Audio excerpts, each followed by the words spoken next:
Star హీరోలు villains గా మారుతున్నారు. హీరోయిజం పక్కన పెట్టి విలనిజం చూపించేందుకు ట్రై చేస్తున్నారు.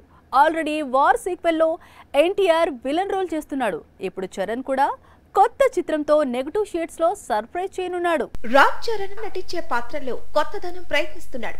గేమ్ చేంజర్ లో మరోసారి అలాంటి ప్రయోగం చేస్తున్నాడని సమాచారం. శంకర్ దర్శకత్వంలో తెరకెక్కుతున్న గేమ్ చేంజర్ లో రామ్ చరణ్ డ్యూయల్ రోల్ చేస్తున్నాడు అనేది తెలిసింది. అయితే ఇందులో ఒక క్యారెక్టర్ విలన్ షేడ్స్ లో ఉంటుందట. సెకండ్ హాఫ్ లో వస్తుందట. రామ్ చరణ్ విలని ఇప్పుడు ఇండస్ట్రీని షేక్ చేస్తోంది. మరోవైపు గేమ్ చేంజర్ షూటింగ్ చివరి దశకు చేరుకుంది. ఈ చిత్రాన్ని వచ్చే క్రిస్మస్ కు రిలీజ్ చేసే ఆలోచనలో ఉన్నాడు శంకర్. త్వరలోనే అందుకు సంబంధించిన అఫీషియల్ అనౌన్స్మెంట్ రానుందని సమాచారం. ఇక గేమ్ చేంజర్ షూటింగ్ కంప్లీట్ కావడంతో చరణ్ ఇమిడియట్ గా నెక్స్ట్ ప్రాజెక్ట్ పై ఫోకస్ పెట్టబోతున్నాడు. బుచ్చిబాబు దర్శకత్వంలో నటించే పాన్ ఇండియా సినిమా కోసం, ఈ సినిమాలో పాత్ర కోసం రామ్ చరణ్ దాదాపు 2 నెలల పాటు ఆస్ట్రేలియాలో ట్రైనింగ్ తీసుకోబోతున్నాడట.